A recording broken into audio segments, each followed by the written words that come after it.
All right, so now we are going to continue to the sermon, and today's sermon is Firman Tuhan. the sermon's theme is "Should I Have No Concern?" taken from Jonah chapter 4, verse 1 to 11. Firman Tuhan temanya hari ini adalah tidakkah aku harus peduli, diambil dari Yunus pasal yang keempat ayat 1 sampai yang ke-11.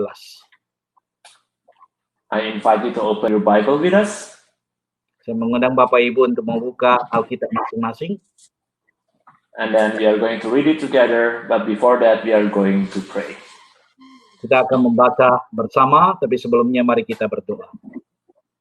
Let's pray. Father in heaven, we come to you, and now is the time for us to listen to God's word being preached. Kita akan bersama-sama ya Tuhan, kami menyerahkan ke dalam tangan Tuhan untuk firman Tuhan. We pray that you may open our heart and open our minds. Bukalah akan mata kami dan hati kami. Help me as the preacher and also Pak Philip as the translator. Tolonglah Pak Vincent dalam menyampaikan firman Tuhan hamba-Mu Dinaman terjemahkan. So that everything that we communicate is going to get across. Dan demikian setiap yang kami mencoba untuk sampaikan dapat dimengerti. We pray that you may help us and give us the wisdom that we need. Tuhan tolonglah kami dan berikan hikmat kepada kami. But most of all, we pray that your Holy Spirit may be at work within us. Dan juga biarlah Roh Kudus yang akan bekerja di dalam kami. We pray this in the name of Jesus. Kami berdoa di dalam nama Tuhan Yesus. Amen. Amin. Okay. So, today's reading, as I told you, it's taken from chapter 4, verse 1 to 11. If you have already opened it with me, then I'm going to read the English version first, and then the Indonesian version is going to be read by Pak Philip. Kita akan membaca di dalam Yunus pasal 4 ayat 1 sampai 11 dalam bahasa Inggris terlebih dahulu. Okay, and this is the word of God. Oh, I'm sorry.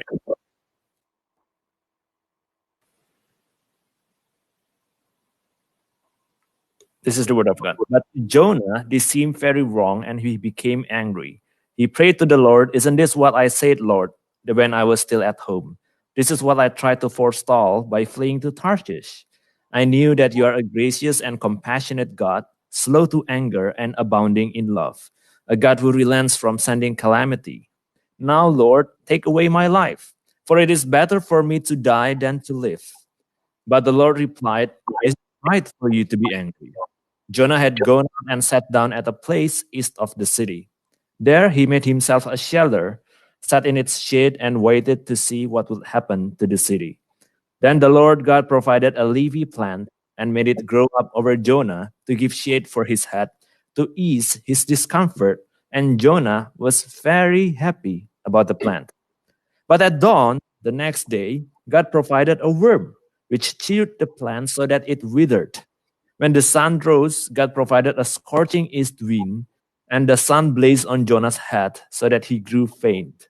He wanted to die and said, "It will be better for me to die than to live." But God said to Jonah, "Is it right for you to be angry about the plant?" "It is," he said, "and I'm so angry I wish I were dead." But the Lord said, "You have been concerned about this plant, though you did not tend it or make it grow. It sprang up overnight and died overnight. And should I not have concern for the great city of Nineveh, in which there are more than 120,000 people who cannot tell their right hand from their left, and also many animals." This is the word of God. Kita membacakan di dalam Yunus pasal 4 ayat 1 sampai yang ke-11. Tetapi hal itu sangat mengesalkan hati Yunus, lalu marahlah ia, dan berdoalah ia kepada Tuhan.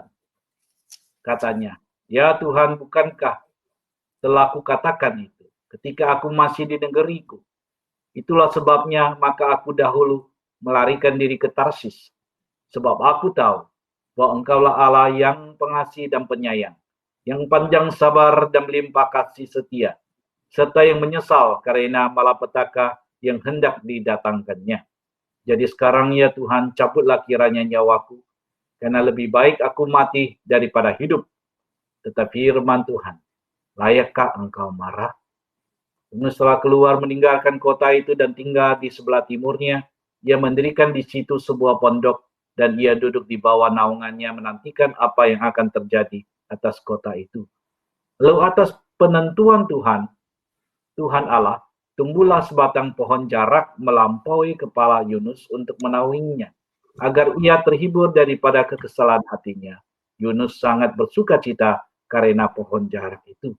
Tetapi keesokan harinya, ketika fajar menyingsing, atas penentuan Allah datanglah seekor ulat yang mengerek pohon jarak itu sehingga layu.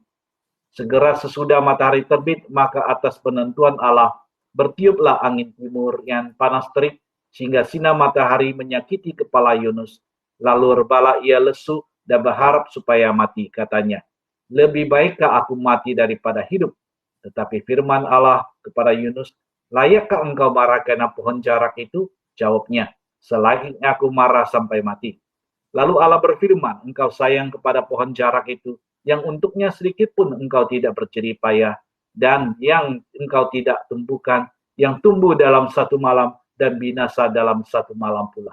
Bagaimana tidak aku sayang kepada Niniwe, kota yang besar itu, yang berpenduduk lebih dari 120.000, yang semuanya tidak tahu membedakan tangan kanan dan tangan kiri, dan ternaknya yang banyak. Demikian firman Allah bagi kita. We are back to the story of Jonah. Kita kembali kepada cerita Yunus. So if you have been attending our services, we have been going through the first chapter, second chapter, third chapter, and now we are going to get to the fourth chapter.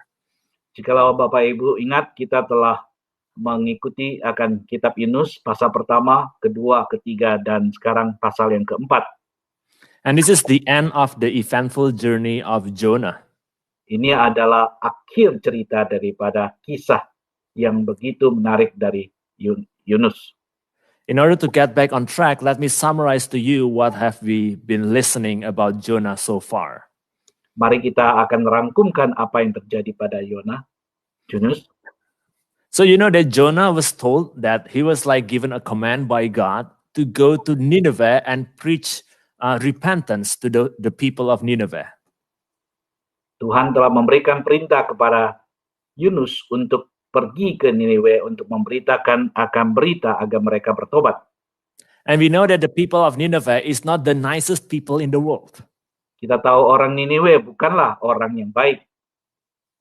And in fact, we know that Ninevites is actually like one of the people who are most brutal. Kita tahu mereka adalah orang yang sangat brutal. And if I have to remind you about their brutalities, they sometimes cut the victim's lips in order to like show their message. Misalnya, mereka itu setelah ada tawanannya itu dipotong akan lidahnya. And these people do not at all deserve salvation. Orang-orang seperti ini tidak layak untuk diselamatkan. And we see that Jonah like bolted over to Tarshish. Oleh sebab itu, kemudian Yunus melarikan diri ke Tarsus. Because he thought like, I do not want to do this. Karena dia berpikir, aku tidak akan melakukan hal ini. And here we see a prophet giving command, has just given command by God, and he actually like disobey and ran away from God. Kita melihat di sini seorang nabi yang telah diperintahkan Tuhan, tapi dia tidak taat dan melarikan diri. We know that he got into a boat and then he was intercepted by a storm that was given by the Lord. Dan kita tahu kemudian dia masuk ke perahu, ke dalam perahu, dan kemudian terjadilah badai. And in the middle of the confusion, it seems that the sailors are way more religious than Jonah. Pada waktu itu begitu kalut dan kelihatanlah bahwa para pelaut itu jauh-jauh lebih rohani daripada Yunus. Which is an irony, of course. Ini tentu sangat ironis tentunya. And then Jonah was thrown overboard and then he got swallowed by a big fish. Dan kemudian Yunus dilempar ke laut dan dia ditelan seekor ikan besar. And at the second chapter, we see like the most beautiful chapter, like one of the most beautiful chapter in the Bible. Dan di dalam pasal yang kedua kita melihat satu pasal yang sangat indah, salah satu pasal yang sangat indah di dalam Alkitab. Where Jonah actually repented from his stupidity. Bagaimana Yunus kemudian bertobat. And then this third chapter, which was last week. Dan kemudian pasal ketiga, yakni yang kita bicarakan minggu lalu. He actually decided to go to Nineveh and preach the sermon. Dia akhirnya memutuskan pergi ke Niniwe dan untuk kemudian memberitakan Injil. The funny thing about the third chapter is Nineveh is actually like a 3 days long walk. Yang sangat lucu ya adalah bahwa Niniwe adalah kotanya besar, perlu 3 hari perjalanan. But the Bible record that Jonah was only like walking for a day's walk. Tetapi sepertinya Yunus itu hanya berjalan 1 hari saja. And then he preached the shortest sermon ever. Dan dia hanya memberitakan akan khotbah yang sangat pendek. And this was his sermon. Inilah khotbahnya. 40 more days and Nineveh will be overthrown. 40 hari lagi Niniwe akan ditunggang balikan. Praise be to God. Amen. Ya, puji Tuhan. Amin. But the effects of this one sentence sermon actually like swayed the whole Nineveh. Tetapi efek dari khotbah 1 kalimat ini sepertinya mengguncangkan akan kota Niniwe. And even the king repented. Bahkan Raja Niniwe bertobat. Like the whole city repented just by one sentence. I wish I have that power. Seluruh kota bertobat hanya dengan 1 kalimat itu. And the king even commanded the cattle, the animals, to even repent from their sin like if animal can sin. Dan kemudian raja pun memerintahkan bahwa semua binatang mesti bertobat seolah-olah binatang pun itu bisa berdosa. The decree of the king was like this: do not let people or animals, herds or flocks taste anything. Do not let them eat or drink. But Raja adalah jangan biarkan orang dan para ternak untuk makan. But let people and animals be covered with sackcloth. Let everyone call urgently on God. Dan biarlah semua orang dan juga para ternak semuanya menutup dengan kain kabung dan memanggil nama Allah. Let them give up their evil ways and their violence. Who knows? God may yet relent and with compassion turn from his fierce anger so that we will not perish. Dan biarlah orang menjauhkan diri dari segala perbuatan jahatnya. Siapa tahu Tuhan Allah akan membelas kasihan. And boom, God did not give them the destruction that they deserve. Demikian Tuhan mengabulkan akan permintaan pertobatan mereka dan tidak memberikan akan hukuman atas mereka. And now we get to the 4th chapter that we just read. Jadi kemudian kita masuk kepada pasal keempat yang barusan kita baca. If Jonah is like any other pastors, we know that Jika Yunus adalah salah seorang pendeta. I believe the normal response to this wonderful revival respon yang normal daripada kebaktian rohani yang seperti ini adalah he's going to like rejoice and praising the Lord. Oh Lord, you are wonderful. This is not me, this is only you. Tentu dia akan memuji Tuhan, bersuka cita. Dia berkata, Tuhan, ini bukan hasil kerjaku, tetapi ini adalah Engkau sendiri yang melakukan. But what we find here in the Bible. Tetapi apa yang kita dapatkan di dalam Alkitab? Let me read it out loud to you. Mari kita bacakan kembali. But to Jonah, their repentance, seemed very wrong and he became angry. Tapi pertobatan mereka itu sangat mengesalkan akan hati Yunus dan dia menjadi marah. He prayed to the Lord, isn't this what I said, Lord? Dia berdoa kepada Tuhan. Bukankah ini yang saya katakan Tuhan?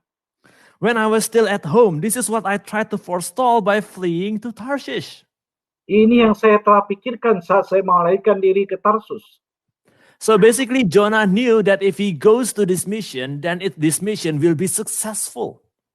Jadi sepertinya Yunus tahu kalau dia melaksanakan akan misi ini dan misinya akan sukses. But how did he know this? Jadi bagaimana dia tahu akan hal itu? It's because he know who God is. Karena dia tahu siapakah Allah itu. And this is important. He knows who God is. Ini sangat penting. Dia tahu siapakah Allah. And this is what he said in his own words. Ini yang dia katakan tentang Allah dengan kata-katanya sendiri. I knew that you are a gracious and compassionate God, slow to anger and abounding in love, a God who relents from sending calamity. Aku tahu engkau Allah yang pengasih penyayang, panjang sabar dan berlimpah kasih setia, serta menyesal karena malapetaka yang hendak didatangkannya. So can you imagine like a prophet saying things like that? Jadi bisa bayangkan seorang nabi berkata demikian. Oh Lord, I know you are compassionate and that's why I'm angry. Tuhan, saya tahu engkau maha pengasih, maka saya menjadi marah. Oh Lord, I know that you are forgiving and that's why I am so mad at you. Oh Tuhan, engkau adalah begitu murah hati, mengampuni, saya begitu marah jadinya. Like who will be mad at something like this? Bagaimana ada orang yang bisa marah karena hal ini? But we already know that perhaps Jonah knew that Nineveh is going to be the city that is going to destroy Israel in the future. Mungkin saja Yunus tahu bahwa Niniwe adalah akhirnya akan datang untuk menghancurkan orang Israel di masa datang. Because he's a proud Israelite, that's why he doesn't want Nineveh to repent. Ini adalah orang Israel yang sangat mengagungkan diri sendiri dan dia tidak ingin supaya Niniwe bertobat. And that's why he doesn't want Nineveh to be saved, but he wants Nineveh to be destroyed. Oleh sebab itu dia tidak ingin supaya Niniwe diselamatkan, tetapi dibinasakan. So as I have always emphasized, if you want to find a perfect people in the Bible, you will not find them except Jesus. Oleh sebab itu saya sering katakan kalau engkau hendak menemukan orang yang sempurna di dalam Alkitab, engkau tidak akan menemukannya kecuali di dalam Yesus Kristus. All the people, even the heroes in the Bible, are just as sinful as us. Orang-orang di dalam Alkitab, bahkan yang disebut pahlawan-pahlawan iman pun adalah seperti kita. Or even sometimes way worse than your ordinary Christian. Bahkan boleh dikatakan kadang-kadang itu adalah lebih buruk daripada orang Kristen biasa. And we also see that Jonah fell into deep self-pity. Demikian Yunus, dia akhirnya jatuh ke dalam mengasihani diri sendiri. He prayed to the Lord that it is better for him to die than to live. Dia berdoa kepada Tuhan lebih baik dirinya mati daripada hidup. You know, if I were the Lord, Ya, jikalau saya adalah Allah, I will just like send a thunder and then like grant him his wish. ya, saya akan kirimkan petir dan biarlah terjadi kehendaknya si Yunus. But that is not our Lord. Thank God. Ini bukan demikian dengan Tuhan kita. My brothers and sisters in Christ, God is exactly like what Jonah said. Tuhan adalah seperti yang dikatakan yang dikatakan Yunus. He is gracious and compassionate God, slow to anger and abounding in love, a God who relents from sending calamity. Ya Allah yang pengasih, penyayang, panjang sabar, berlimpah kasih setia, dan dia tidak ingin memberikan malapetaka yang hendak didatangkan. Instead of calling a thunder to Jonah, he asked Jonah a probing question. Daripada dia mengirimkan akan petir untuk Yunus, dia kemudian Allah bertanya satu pertanyaan. Is it right for you to be angry? Layakkah engkau marah? This is a really deep question. Ini adalah pertanyaan yang sangat dalam. This question demands a very introspective answer. Pertanyaan ini memerlukan satu jawaban yang kita perlu pikirkan dalam-dalam. What was the answer of Jonah? Apa jawaban dari Yunus? He ignored it. Dia berkata mengabaikannya. And then we see in verse 5, Jonah had gone out. He didn't even reply and sat down at a place east of the city. Yunus bahkan tidak menjawabnya, tetapi pergi keluar kota dan dia duduk di situ. And he made a shelter, meaning that he was waiting for something. Dan kemudian mendirikan satu pondok, dalam arti kata dia menunggu sesuatu. And the Bible says that he waited to see what would happen to the city. Dia menunggu apa yang akan terjadi atas kota itu. It is unclear for us why did he wait there, Tidak jelas mengapa dia menunggu di situ. or what is it that he's waiting for. Dan apa yang hendak dia tunggu. But judging by his character, maybe he was waiting to see if their repentance is just a phony repentance.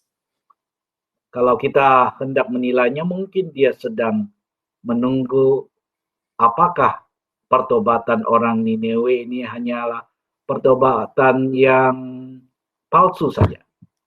And maybe he was like waiting if, oh, finally they are not actually repenting, and then God will like destroy them. Oh, pada akhirnya mereka tidak sungguh-sungguh bertobat. Kemudian Tuhan akan mendatangkan malapetaka atas mereka. Again, don't be like Jonah. Mari kita tidak seperti Yunus. Here we see a prophet of the compassionate and gracious God. Kita melihat seorang nabi dari Allah yang begitu pengasih dan penyayang, Waiting for people to be destroyed. menunggu Tuhan, menunggu akan manusia untuk dihancurkan. And then the Lord is compassionate, and he gave him another lesson. Tapi Tuhan adalah Maha Pemurah Pengasih. Dia memberikan lagi satu pelajaran. And that's why the Lord gave him a leafy plant to give him a better shade. Kemudian Tuhan memberikan kepadanya akan pohon jarak, akan dia menjadi teduh. So according to geography, which I don't claim to have too much knowledge about it, Jadi ini adalah menurut geografi, ya. the sun in Nineveh is actually really hot. Sinar matahari di Niniwe itu sangat panas. The temperature can rise up to 150 degrees Fahrenheit. Jadi itu temperaturnya bisa sampai kepada 150 derajat Fahrenheit. And you see that Jonah was actually like very happy about the plant. Jadi oleh sebab itu Yunus sangat-sangat senang dengan adanya pohon jarak itu. And we understand why. Dan kita mengerti mengapa. But at dawn, the next day, God provided a worm which chewed the plant so that it withered. Kemudian Tuhan mendatangkan seekor ulat dan mengerek akan pohon itu, dan kemudian pohon itu menjadi lagi. And then he got the sun again, the beautiful sunshine. Dan sekali lagi kemudian mendapatkan akan matahari yang panas. And then he grew faint and he wanted to die again. Dan kemudian dia menjadi sangat letih dan lesu, dan dia ingin mati lagi. And he said to God again, it will be better for me to die than to live. This is a prophet for you. Sekali lagi berkata, lebih baik aku mati daripada hidup. And then God, the compassionate God, Kemudian Allah yang begitu pengasih said again to Jonah, is it right for you to be angry about the plant? apakah engkau layak marah karena pohon jarak itu? And you see, like normal people will be like put into introspective mood. Ya, orang-orang yang normal, yang biasa, itu akan mencoba untuk merefleksi akan hal ini. They'll be like, oh no, I'm bad. Dia akan, kita akan berkata, enggak, setidaknya aku orang yang sangat buruk. I shouldn't do that. I shouldn't be angry. Saya seharusnya tidak marah. Yet this is the answer of Jonah. Tetapi lihat apa jawaban dari Yunus. Is it right for you to be angry about the plant? His answer, it is. Layak engkau marah karena pohon jarak itu? Jawabnya, selayaknya aku marah sampai mati. And I'm so angry, I wish I were dead. Saya begitu marah dan saya mau mati. You can see why this book is really like a slap to the face of prophets. Ini bisa memperhatikan bagaimana bahwa buku ini adalah tamparan di wajah seorang nabi. Because this book is not about glorifying prophet, but this book is about glorifying God. Karena buku ini bukan tentang memuliakan seorang nabi, tapi memuliakan akan Allah. And then the Lord gently continued. Kemudian Tuhan dengan lembut melanjutkan. But the Lord said, you have been concerned about this plant, though you did not tend it or make it grow. It sprang up overnight and died overnight. Engkau sayang pada pohon jarak yang engkau tidak berjerih payah, engkau tidak tumbuhkan yang tumbuh dalam semalam dan binasa dalam semalam. And should I not have concern for the great city of Nineveh, in which there are more than 120,000 people who cannot tell their right hand from their left, and also many animals? Bagaimana aku tidak sayang pada Niniwe, kota yang besar yang berpenduduk lebih dari 120.000, yang tidak tahu membedakan tangan kanan dan kiri ini dengan begitu banyak ternak di dalamnya. That's a really huge slap to the face for Jonah. Ini adalah tamparan yang begitu keras di pipi dari Yunus. And this is also a huge slap to the narrow nationalism of Jonah. Dan juga ini adalah satu tamparan kepada Yunus yang memiliki nasionalisme yang begitu sempit. Because Jonah thought like God is the God of Israel and he cared just only for Israel. Karena Yunus berpikir Allah adalah Allahnya Israel dan dia hanya sayang kepada orang Israel. But instead what he found was God is the God of all nations. Tetapi apa yang dia temukan adalah Tuhan adalah Allah atas segala bangsa. God doesn't only care for a specific people, specific nation. Tuhan bukan hanya sayang kepada kaum tertentu, bangsa tertentu. But he cared for all the people that he had created. Tetapi dia sayang kepada semua bangsa, semua umat yang telah dia ciptakan. Because he is the creator. Karena dia adalah pencipta. And Jonah failed to see it. Dan kemudian Yunus dia gagal melihat akan kebenaran ini. Jonah was like so engrossed in his narrow nationalism. Dan Yunus itu begitu terperangkap di dalam nasionalisme yang begitu sempit. And he also had a misdirected sense of justice. Dan dia juga ada rasa keadilan yang telah salah. And that because of that, he essentially like put himself to the pedestal of God.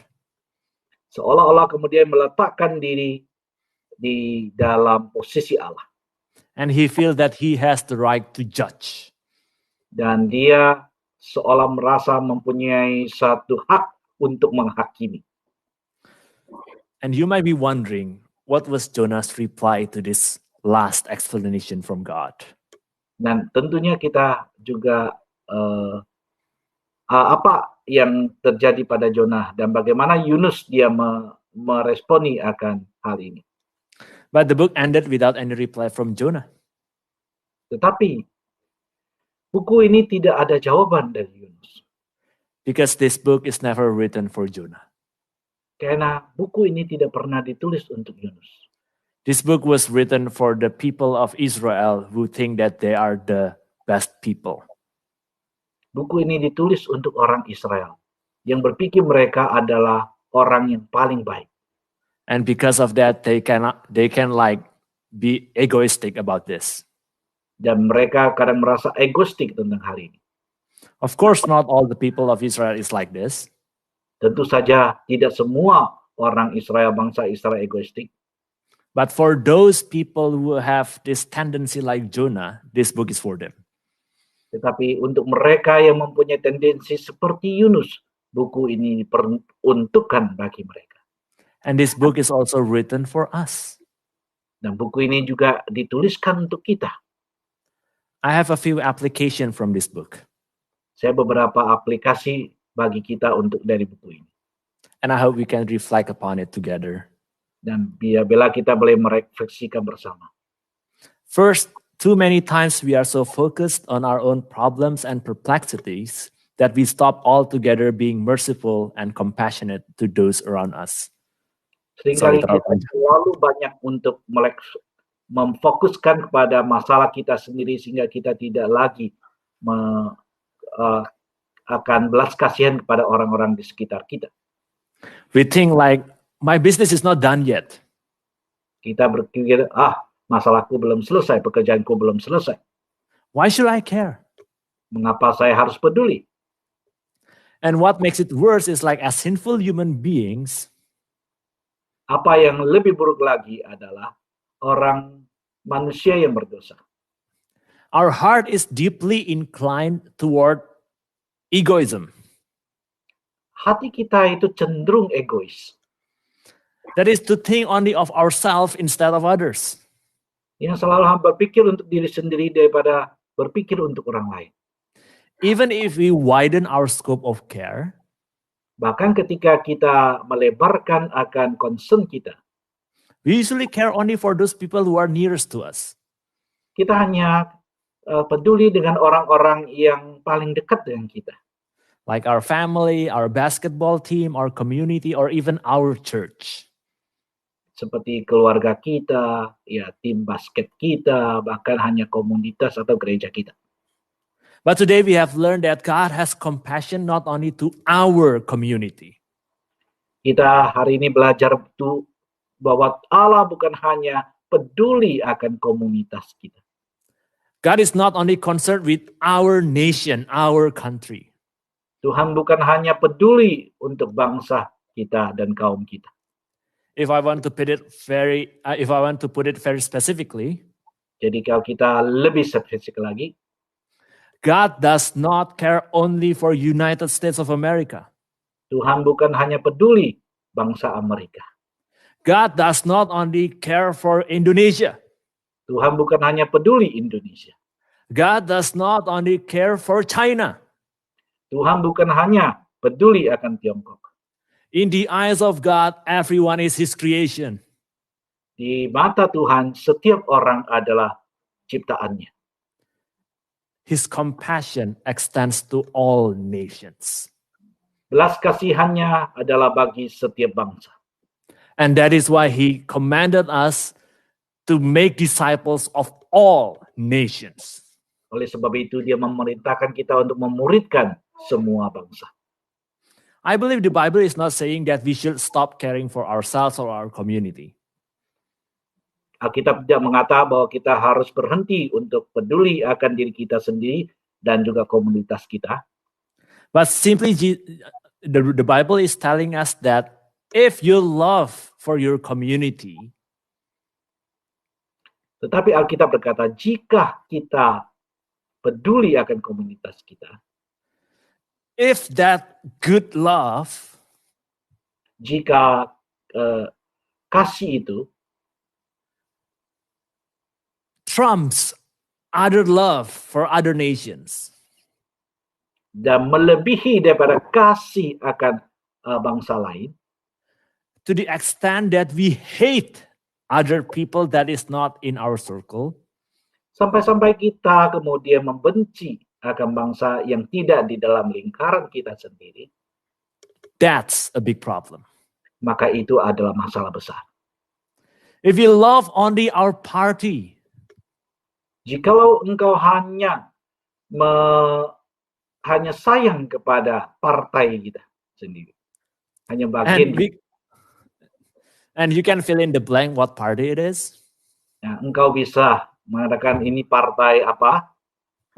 And then you cannot believe that people on the other side can actually be saved. Dan kemudian engkau tidak percaya bahwa orang yang di partai lain itu bisa diselamatkan. That's Jonah syndrome. Let's call it that. Karena kita bisa katakan ini adalah sindromnya Yunus. If we have this syndrome, Jikalau kita memiliki sindrom ini, let us repent. marilah kita bertobat. And secondly, and the last one, Dan kemudian kedua, ini yang terakhir juga, knowledge is never enough. pengetahuan tidaklah pernah cukup. I'm telling you this as a lecturer. Dan saya katakan ini sebagai seorang dosen juga. I'm telling you this as a man who likes to read and likes to gather information. Saya katakan ini sebagai seorang yang suka untuk membaca. But in the Bible, we see a lot of times Di dalam Alkitab kita melihat begitu banyak kali that there are so many people that they know the Lord's will and the Lord's character.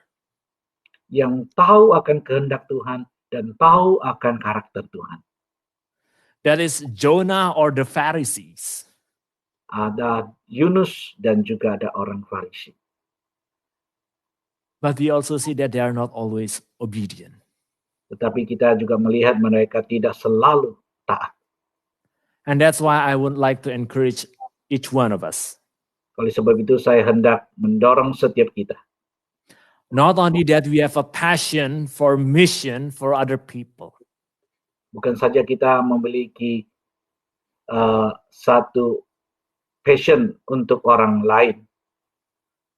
Not only that, now you're ready to bring a session about mission. Bukan saja kita hendak membawakan berita misi. Not only that, now you are ready to lecture your kids about mission. Bukan saja kita ingin mengajar akan misi kepada anak-anak. Now we want to contribute to God's mission. Tapi kita juga ingin berkontribusi kepada misi Allah. The question is, have we? Pertanyaan adalah, sudahkah kita? Have we volunteered on serving those who are in need? Sudahkah kita bervolunteer, bersukarela mengambil bagian untuk melayani mereka yang membutuhkan? The people who are suffering, homeless people. Para homeless, dan mereka yang menderita tidak mempunyai rumah. The people who lost their jobs. Orang-orang yang kehilangan pekerjaan. Have you ever thought of supporting people? Sudahkah kita berpikir untuk mendukung mereka, orang-orang tersebut? Specifically, have you ever thought of supporting people who are working on the front line? Dan juga mensupport orang-orang yang bekerja di garis depan. Social workers, teachers, evangelists, especially those who are in the difficult field. Mereka yang seperti penginjil, social worker, atau khususnya di dalam bidang-bidang yang begitu susah. And I want to say this to you. Dan saya mau katakan hal ini kepada Bapak Ibu. Some of us might have a calling, a special calling from God. Kita mungkin mempunyai satu panggilan yang spesial dari Tuhan. That you feel the call to preach God's word. Yaitu kita dipanggil untuk memberitakan akan firman Allah. To study the Bible more and to lead people to the knowledge and to obedience of God, to God. Untuk membaca Alkitab lebih lagi dan untuk hidup lebih taat kepada Tuhan. Or in other words, to become a pastor. Atau dengan kata lain menjadi seorang pendeta, penginjil. If you have that call, jikalau Bapak Ibu memiliki akan panggilan ini, obey. Taatlah. And I want to remind us again about our pledge. We are in Mission Month. Dan saya mengingatkan akan janji iman dari setiap kita. We did great for the past year. Kita telah melakukannya dengan baik di tahun-tahun lalu. We fulfilled most of our pledges. We gathered dollars by thousands. Dan kita juga telah memenuhi akan janji iman kita dan kita mengumpulkan akan ribuan dolar. We prayed for many mission works. Dan kita juga berjanji untuk mendukung akan mission field. We also supported we also supported people who are working with the homeless. Kita juga mendukung mereka yang bekerja dengan homeless. And many more, and that's cool. Dan masih banyak yang lain, dan itu adalah sangat baik. Let us do that again. Mari kita lakukan itu lagi. But more. Dan tetapi lakukan lebih banyak lagi. Would you answer the call? Maukah Bapak Ibu menjawab panggilan ini? In the name of Jesus, I end this sermon. Kita tutup di dalam nama Tuhan Yesus. May God be with us all. Dan biarlah Tuhan Allah beserta dengan kita semua. I'd like to invite Pak Philip to close in prayer. Mari kita berdoa bersama-sama. Bapa, kami telah mendengarkan akan firman-Mu. Tuhan, Engkau sendiri yang akan memberkati. Engkau sendiri akan menolong. Berikan kami hati yang taat. Dengan demikian ya Tuhan, firman Tuhan boleh berbuah di dalam kehidupan kami. Dear Lord, we have listened to the word of God, preach to us. Help us, ya Lord, to have an obedient heart. Help us to do what you have commanded to us. We say thanks in the name of Jesus Christ our Lord. Dalam nama Tuhan Yesus. Amin. Amen.